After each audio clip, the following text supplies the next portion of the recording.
Alors, je vais encore essayer, je vais essayer une nouvelle variante.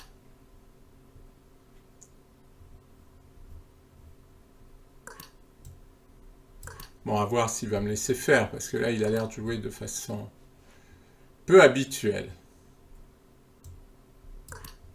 Là, je fais pression sur B7 et D5.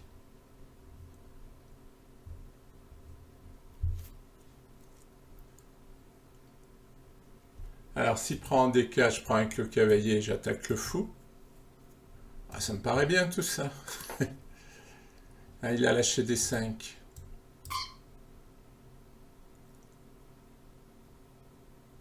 Ah, c'est quand même très ennuyeux d'avoir lâché D5. Alors, il peut clouer quand je vais prendre avec le cavalier, mais j'ai l'échec. Et ensuite, je sortirai mon fou.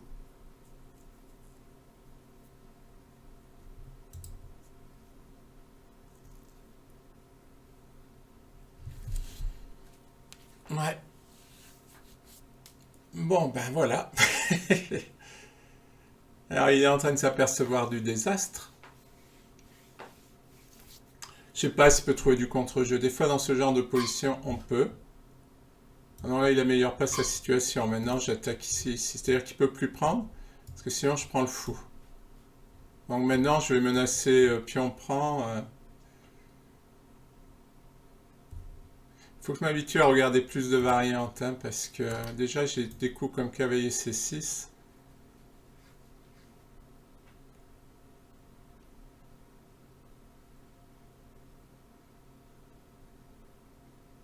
Alors là, j'hésite entre fou B5 et dame B5. Fou B5, il va mettre un cavalier. Bon, dame B5. Faisons simple.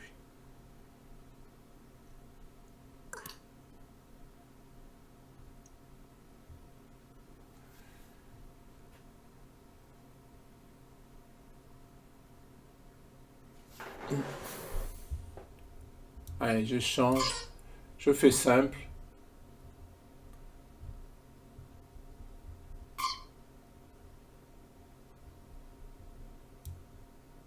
Ah, il va reprendre avec le cavalier.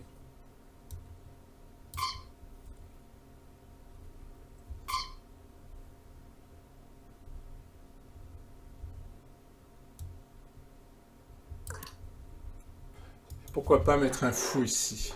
Puis là, je vais menacer de gagner la qualité en plus. Parce que quand je vais avoir mis mon fou là, il va vouloir aller là et je vais jouer fou C7. Et en plus, c'est un coup de développement.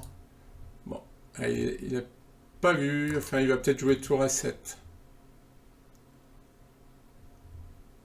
Ah, mais il y a fou B8 sur tour A7 parce que le cavalier est cloué. Ah, je gagne la qualité.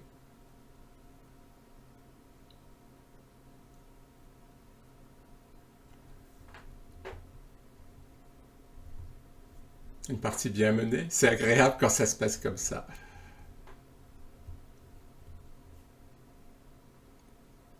Et là, c'est un peu désastreux cette position.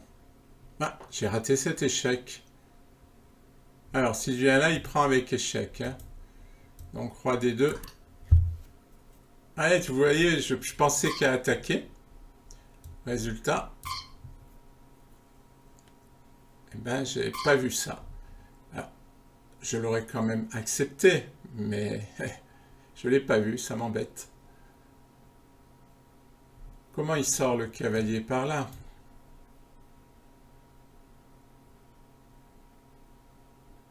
Non, parce que là, j'ai une découverte, mais il sort.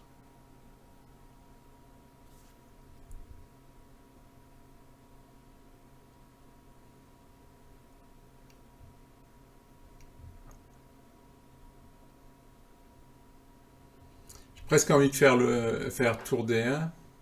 Ah, peut-être H4. H4. Pour l'empêcher de sortir. Ah! Ruse. Ouais, c'était idiot ce que j'ai fait.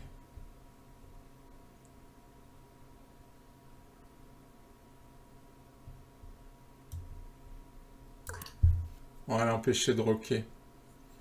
Mais peut-être pas si idiot.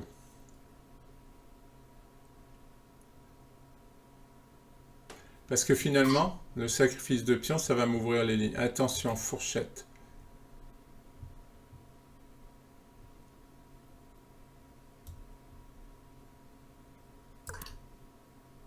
Ah oui, peut-être D6.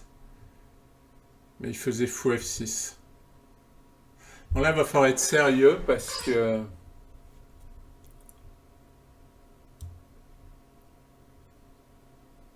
À mon avis, ça peut vite dégénérer cette histoire et pas en ma faveur. J'ai beau avoir la qualité.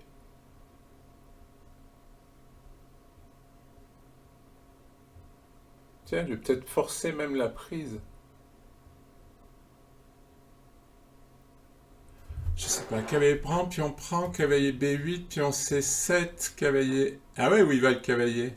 C6, je fais dame. Donc si je fais cavalier prend C6, pion prend, cavalier C5, pion pousse, il n'arrête pas mon pion. Si, en roquant.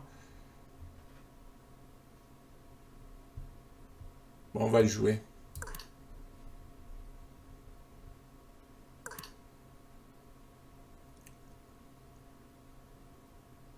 Menace ici. On va ouvrir. Oui, je me suis endormi parce que je me suis... Ah, mais j'ai une tour de plus. Ah bah oui, alors je pouvais m'endormir. Non, j'ai une qualité de plus, c'est ce que je disais. Je me suis endormi en me disant que j'avais une qualité de plus. Une pièce dans ma tête, mais attention. Là, ça va ouvrir en ma faveur. Ah mince. Mince.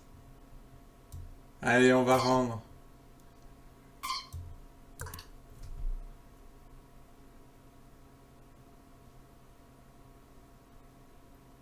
Il est embêté par ce fouage. Mince, en plus... Moi, c'est parce que je commente aussi, là, ça me déconcentre. Allez, je m'accroche. Oups, j'allais donner un cavalier. C'est dommage, hein, parce que là, j'allais rentrer là.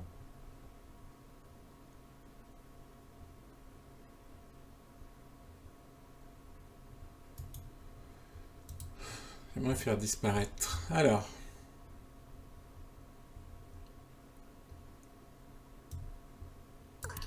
Allez. Oh non, je donne encore ce pion. Et en plus, c'est un pion important.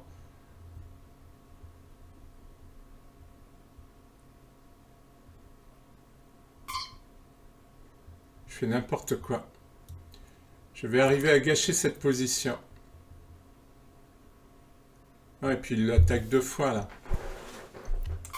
Je vais arriver à gâcher cette position.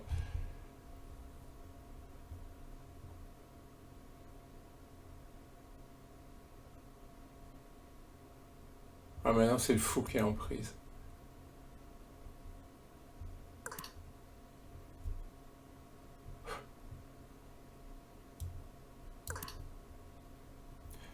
J'étais complètement gagnant et je vais être complètement perdant.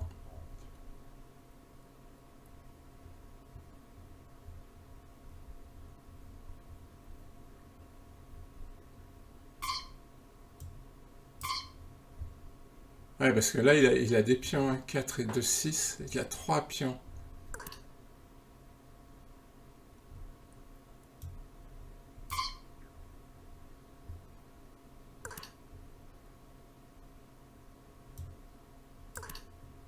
Ah, je menace mat.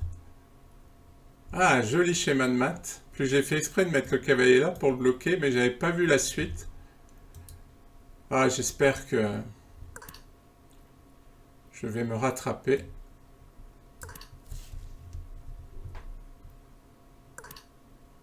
Ben oui. Ouf. Je l'aurais eu mauvaise de perdre cette position, franchement. Ah, j'avais une superbe position, mais très beau schéma de maths. Bon, merci pour votre attention. Et puis là, il va y avoir l'analyse de la partie, parce que là, c'est évident qu'il y a des choses à dire. J'analyse la partie numéro 48, et nous allons le voir, beaucoup de tactiques ratées. Mais bon, ça permet d'en voir plein. C'est toujours Moi, je trouve ça passionnant. Puis on prend, bon, puis on prend. Bon, là, quand même, je montre un peu le début. Parce que de toute façon, après, presque à chaque coup, il va y avoir quelque chose de raté. Voilà. Et là, c'est vrai que j'ai été tenté de faire cavalier prend F5. Hein. Bah, c'était un peu logique. Mais si on faisait cavalier CB5, eh bien, on menaçait une fourchette et on était défendu par le fou. Et même au-delà de la fourchette, parce que s'il bouge la tour, on va déroquer le roi ou on va gagner le pion. Enfin bon, la position noire est en train de se disloquer. D'autant qu'on garde toujours la menace sur le fou et sur le pion. Donc c'est vrai que c'était meilleur. Bon, à la place, j'ai pris, pion prend, fou B5. Ouais, je fais défiler. Et là, une fois de plus, j'en ai parlé pendant la partie, il y a une découverte. Et ben, il fallait tout simplement s'en servir tout de suite. J'attaque les deux pièces, j'attaque le fou, et j'attaque le cavalier, donc je gagne une pièce. Bon, ben je ne l'ai pas vu. J'ai joué fou C6 à la place, cavalier prend H4. Bon, de nouveau, hein, il y a D6. Alors pourquoi? Parce que la tour attaque le cavalier. Donc l'idée, c'est de dévier le fou. Et fou F6, cavalier D5, fou G5 et F4 qui dévie complètement le fou. Et on va gagner le cavalier. Alors ça, c'était la menace. Mais il avait une possibilité de l'éviter. Mais bon, de toute façon, quand on joue D6, ça donne l'initiative au blanc. D6, fou F6, cavalier D5. Et ouais, là, c'est vrai qu'il peut enlever le cavalier. Mais bon, les blancs vont jouer tour C1. Et là, l'initiative est très très forte puisque les pièces noires ne vont pas jouer. Bon, ils peuvent aller prendre le pion, mais après tour C2, le fou repart. Et là, il y a des menaces, il y a un schéma de maths hein, ici avec la menace tour C8. Enfin bon, là, les pièces seraient très actives. Donc là, le coup D6 permet d'avoir l'initiative. Parce que là, on gagne des temps sur le fou. Puisque là, on est obligé à se défendre pour faire notre schéma de maths. Hein. Donc, c'était mieux. Alors, dans la partie, j'ai fait tour. Je reviens parce que... Dans la partie, j'ai fait tour D1. Cavalier échec. Et là, au lieu de jouer roi C2, il fallait que je joue roi E2. Cavalier E5. F4. Bon, une fois de plus, le cavalier va partir, mais peut partir en G6, mais je vais jouer D6 et ça va être encore un schéma de maths. Donc, le plus logique, c'est de prendre. Cavalier prend C6, D prend C. Et une fois de plus, j'ai l'initiative. Et je vais pouvoir soutenir mon pion. Je vais pouvoir soutenir l'avancée de mon pion. Donc, c'était mieux. C'était plus actif. À la place, j'ai joué roi C2. Effectivement, maintenant, c'est à lui de jouer. Cavalier E5. Bon, F4. Et là, il fait le choix de jouer cavalier C4. Alors D6 est encore jouable avec une jolie variante. On laisse la fourchette. Mais on joue tour E1. Donc là, on a perdu la tour. Mais on va récupérer des pièces. Puisque là, la menace, tout simplement, c'est tour prend. Et puis on menace de prendre le cavalier. Puis on va menacer ça. Puis on va menacer d'aller faire dame. Enfin là, ça va avancer tout seul. Donc là, il y avait une fois de plus une jolie combinaison que je n'ai pas vue, mais c'était pas mal. Hein. Il y avait beaucoup de choses dans cette partie. Tour H1. Voilà, il fallait jouer beaucoup plus dynamique. J'ai manqué d'activité, franchement. Tour D3, voilà, il fallait jouer tour D3 pour défendre le pion. Bon, là, j'ai joué E4 et j'ai laissé faire la fourchette. Ce qui est quand même dommage. Bon, j'ai encore une bonne position, mais là, l'ordi, il dit que c'est égal, que les noirs peuvent s'en sortir. Bah, ils ont le matériel, hein, tout simplement. Ouais, et puis c'est là où j'ai eu un trou d'air. Je ne sais pas ce qui m'est arrivé. J'ai eu un trou d'air complet.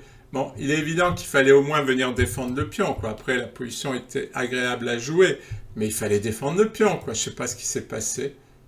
Peut-être la déception, je sais pas. J'ai eu un trou. va s'arrêter sur un trou. Et tour E qui sert à rien, mais maintenant que j'ai perdu le pion F4, c'est quand même plus dur. Hein. Allez, prend un 5. Et c'est marrant parce qu'on va retomber dans le schéma de maths qu'on a vu tout à l'heure.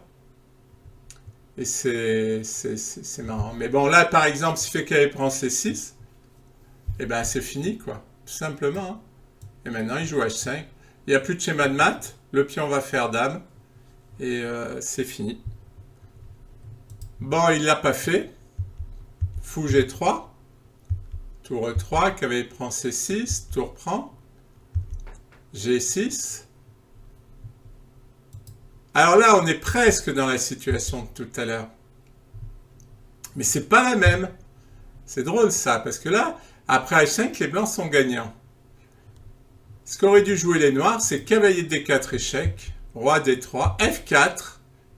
Ça, c'est un joli coup. Tour G1, cavalier F5 pour venir attaquer le pion, D7, roi E7. Et sur tour C1, qui menace de venir ici, tout simplement, cavalier D6 qui va tenir la position. Alors, si je joue tour C8, on ne va pas le prendre, mais on va jouer tour D8, et là, on va tenir. Parce qu'en fait, là, le problème des blancs, c'est qu'ils doivent tenir leur pion. Par exemple, s'ils essaient cavalier D5 échec, eh bien, je prends le pion. Donc là, c'est quasi injouable pour les blancs. Parce que là, ils ne peuvent plus bouger leurs pièces. Et tous ces pions, là, ils vont menacer d'aller faire dame. Ils vont avancer tout seuls. Il y a 4 pions qui vont avancer. Je vous promets, ils vont se soutenir. Voilà. Bah, moi, je trouve que c'est une partie passionnante pour toutes ces combinaisons. Bon, ça aurait été mieux que j'arrive à les faire pendant la partie, mais bon, c'est pas très grave. Et pour la partie suivante, je ne vais pas faire d'analyse parce qu'il y a juste un petit truc à voir et ça mérite pas une vidéo. Merci pour votre attention. Et enfin, il y a une autre vidéo derrière, mais à bientôt pour de nouvelles vidéos. Bienvenue pour la partie numéro 47. Ah, j'ai perdu un peu de temps parce que j'ai toujours du mal à mettre en marche ce logiciel. Donc j'ai perdu 30 secondes, ce qui est assez énorme.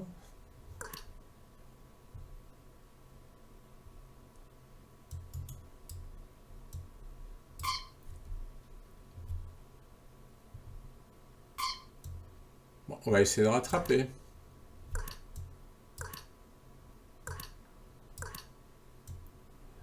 Système de Londres, alors cette fois j'ai échangé en D6. Alors là, il opte pour un plan B5, B4. Et moi, je vais pousser en E4. Ah, il opte pour E5. Alors, il se fait un pion très faible. Qui est tout de suite attaqué. Hein. Je sais pas. Peut-être que quand même, je vais jouer E4. Parce que c'est vrai qu'il a un pion faible, mais comment l'attaquer?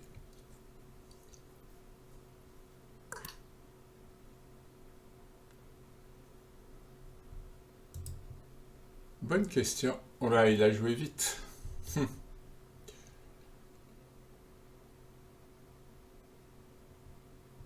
Je vais mettre la dame au centre, il ne peut pas l'attaquer. Je sais pas ce qu'il va faire, hein, parce qu'il a un mauvais fou. Alors il va peut-être l'échanger, ou peut-être jouer fou G4. J'aurais peut-être pu y mettre mon cavalier, là. C'est vrai. Mais bon, cavalier E5 est bien aussi.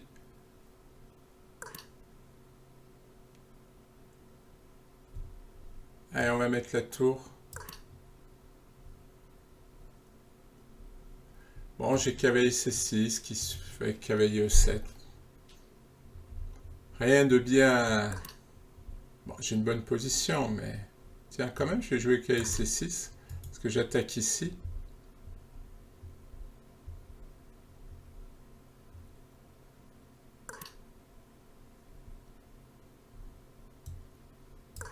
Et je vais lui proposer d'échanger dame, parce qu'après, il a cette grosse faiblesse.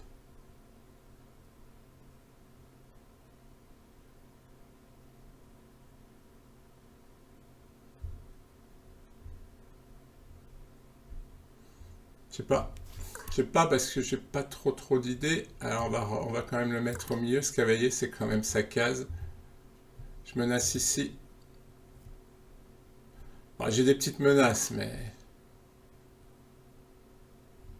Et lui, il en a une grosse.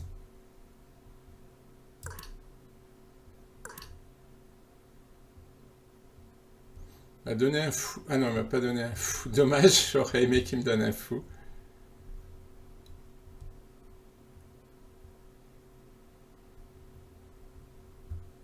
Bon, j'ai un bon cavalier. Est-ce que je le donne contre ce fou? Ah, mais remarque, attendez, H3, il va couper la protection de son fou.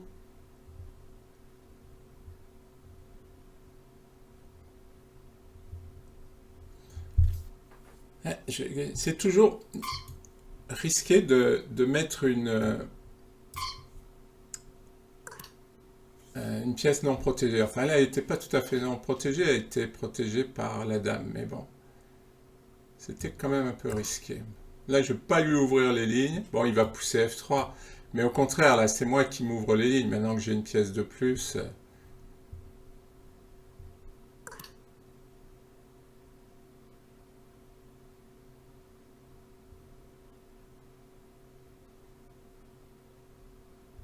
Oui.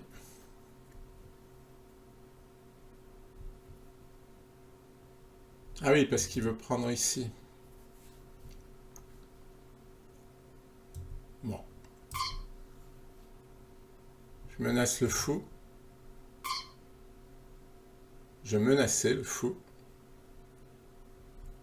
Ah, en fait, je pouvais prendre avec le cavalier. Je vais le faire. C'est risqué. Je joue sur le clouage.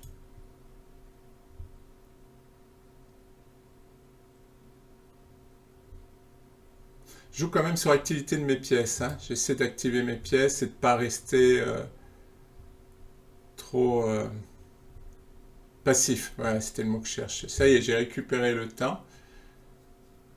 Mais bon, il a quand même de l'attaque. Il faut résister.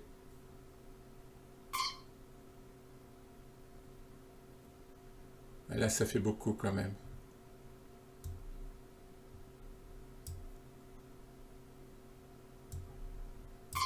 Ça fait beaucoup de sacrifices. Il veut attaquer avec 3 pièces. J'y crois pas trop.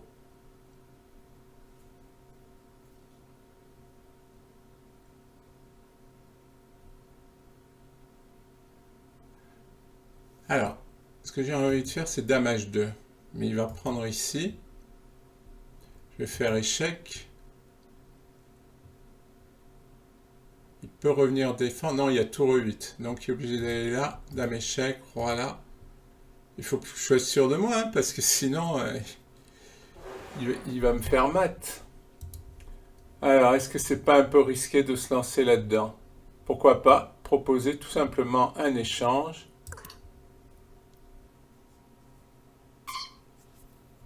Mon adversaire a joué après avoir laissé je sais pas combien de temps, il lui reste 20 secondes, c'est tout sauf sportif.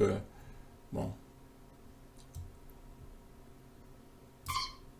ça donne pas envie, mais c'est comme ça. Ouais. Ouais. Bon, bah il doute de rien. Il va jouer avec une tour en moins de 20 secondes. Voilà, et fin des échecs, fin de la partie.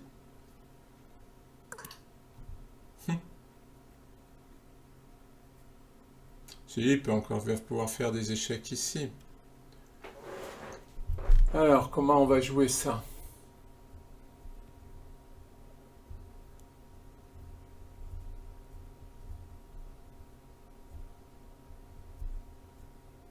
Oui, peut-être comme ça. De façon sécure. Il va vouloir faire échec ici. Donc on va jouer dame là. En fait, j'empêche tous les échecs, mais en même temps, j'active mes pièces. Puisque maintenant, je vais mettre ma tour. Alors, il va me faire un échec. Mais je vais venir là. Il va faire un échec. Il va faire échec là. Ah, il faut faire attention quand même.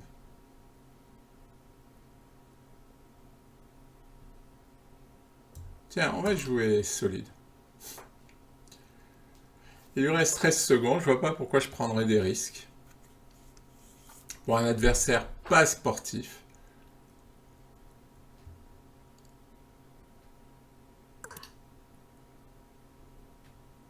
Alors il a un échec là. Donc, je vais aller lui manger son pion. Et je vais couvrir la case.